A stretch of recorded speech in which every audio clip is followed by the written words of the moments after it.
In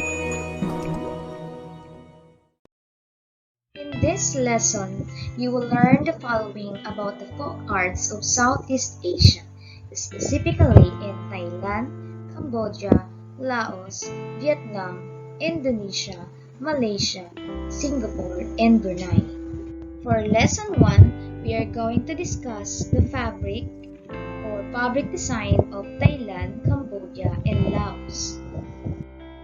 Thai silk. Thai silk is produced from the cocoons of Thai silkworms. It is mainly produced in Korat, which is the center of the silk industry in Thailand. Thai weavers from this region raise the caterpillars on the steady diet of mulberry leaves. Today, Thai silk making is considered to be one of the finest arts in the world, a product of a unique manufacturing process and very unique patterns and colors. Silk weaving in Cambodia dates to as early as the 1st century since textiles were used for trading. Modern textiles have traces of motifs imitating clothing details on ancient stone sculptures. There are two main types of Cambodian weaving, the Ika technique and the uneven twill. Ika technique, or the chongkiet. To create patterns, weavers tie and dye portions of weft yarn before weaving begins. Patterns are diverse and vary by region. The common motifs include lattice, stars, and spots. An even twill, it yields single or two-color fabrics which are produced by weaving 3 threads so that the color of one thread dominates on one side of the fabric, while the 2 others determine the color on the reverse side.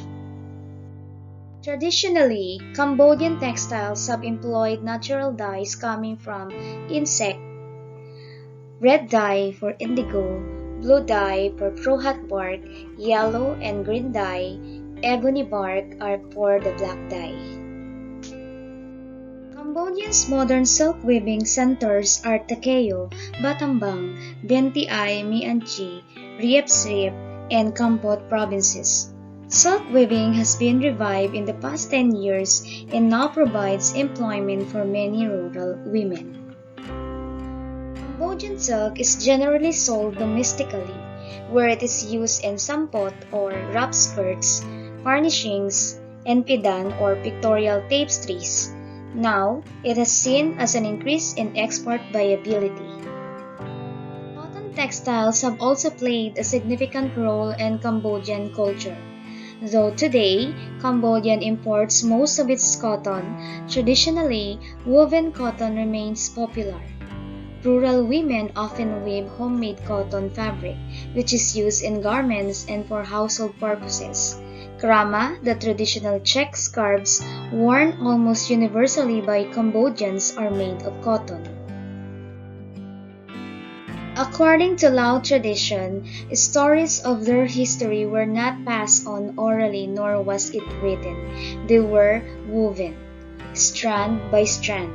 Lao stories were weaved in the intricate dense patterns and motifs of textiles. Unfortunately, some are elaborately fantastic and the motifs so cryptic that in many cases, only the weaver can accurately interpret the story. Most diverse of these stories are the ones woven into a scene. The Lao women's ankle-long skirt, whose form is undeniable but whose patterns are also unique to each skirt. Though the skirt looks simple and elegant, it is traditional that every woman in Laos weaves all the scenes she would wear throughout her lifetime. She uses folk icons to express personal views. This is often accomplished by symbolist totems from the inanimate or animate world. Crabs for resourcefulness, snakes for fertility, butterflies for beauty, birds for success, and so on. Golden thread silks were born in Vietnam. Many of our Vietnamese fabrics originated from Hadong, the center of weaving and sericulture or silkworm production for centuries. All jacquard looms are still used, weaving patterns containing centuries-old symbols and characters. Some popular Vietnamese fabric ranges are Shantung Taffeta, Bengalin Weave, and Ebony Satin. Now let's go to Indonesia, Malaysia, and Singapore. The fabric most common to both countries is the batik. The term batik is an Indonesian Malay word believed to be related to the Malay word titik, which means point, drop, or dot. The drop action refers to the process of dyeing the fabric by making use of a resist technique, covering areas of cloth with a dye-resistant substance, usually hot wax, to prevent them from absorbing colors. This technique has been taught for over 1,000 years. There are two categories of batik designs: geometric motifs and freeform designs.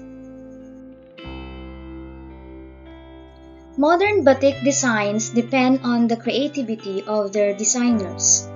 Naturalistic motifs like leaves, flowers, and birds have been utilized to create elaborate and intricate designs. Modern designs also include more colors, courtesy of chemical dyes, as artists are not bound by the strict guidelines of traditional practices when craftsmen were dependent on natural dyes. In Malaysia, the states of Kelantan and Terengganu are considered the cradle where batik first flourished, reaching even Singapore's shores. There are two main types of batik that are produced there: hand-painted. The artist uses the canting, a small copper container with one or more different size pipes, while the block printed is done by welding together strips of metal to form a metal block. The metal block is then dipped into molten wax and pressed against the fabric in order to make a pattern. Leaves and flowers in Malaysian batiks are incorporated to avoid the interpretation of human and animal images as idolatry, in accordance with local Islamic doctrine. This makes their batik look similar to that of Indonesia. However, the Malaysian batik is famous for its geometrical designs or spirals. The method of Malaysian batik making is also different from those of Indonesian Javanese batik. Their patterns are larger and simpler. More brush painting is applied to be able to put lighter and more vibrant colors than deep-colored Japanese batik. In Singapore, the existence and use of batik has been recorded since the 12th century but has receded in popularity through the years. Nowadays, batik is featured in as the uniform of flight attendants for the official flag carrier airlines of Singapore, Indonesia, and Malaysia. Our next stop is Brunei. Brunei's traditional textile is also called batik, but it is uniquely different from Indonesia, Malaysia, and Singapore. Its designs have their national flower simpor, somboy or pitcher plant, and Brunei's traditional design of air mole. Different techniques are used in Brunei's batik, like airbrushing, cracking, bubble, rainbow, sprinkle, geometry, and marble. These techniques are applied on fabrics like cotton, chiffon, linen, and brocade. Handmade batik designs are created through the art of layering and mixing of colors injected with creativity. Batik can be done in 4 different ways: hand-drawn, using metal blocks, screen printing, and digital printing. And that's it for Southeast Asian arts. I'll see you on our next lesson for the lesson 2 of Southeast Asian arts. Have a great day, goodbye, and God bless.